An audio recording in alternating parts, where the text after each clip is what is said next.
This echocardiogram involves a young woman with a history of acute ascending aortic dissection type A during pregnancy.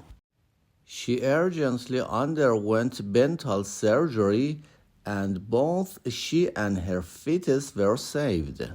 In these views, what is the large mass compressing the left atrium? Additionally, what is the prognosis for the aorta distal to the surgical repair site?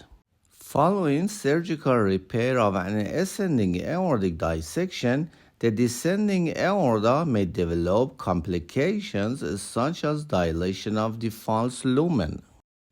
Let's dive into the transesophageal echocardiographic views. This shows a dilated descending aorta just distal to the aortic arch. A large false lumen and transluminal flap of dissection are seen. During urgent surgery for type A dissection, the ascending aorta is replaced with a Dacron graft, while distal part of aorta is left unmanipulated. In most patients, a flap and false lumen are seen in the distal part of Dacron graft, extending down to the abdominal aorta. Although shrinkage of the false lumen often occurs, dilation of the remaining false lumen can still develop over time.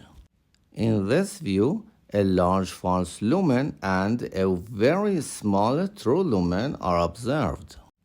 It's important to note that a significant number of patients experience persistent or progressive dilation of the false lumen. The false lumen can expand and weaken over time, leading to aneurysmal degeneration.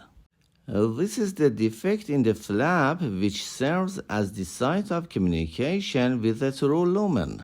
This communication between the false lumen and the true lumen is the cause of false lumen dilation, rupture, limb ischemia, and persistent or new tears in the descending aorta are other complications. This is a 3D view of the communicating defect in the flap.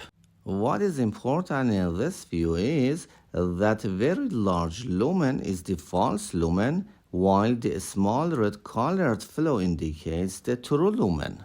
In conclusion, regular imaging follow-up is essential after type A of dissection surgery to monitor the descending aorta for potential complications.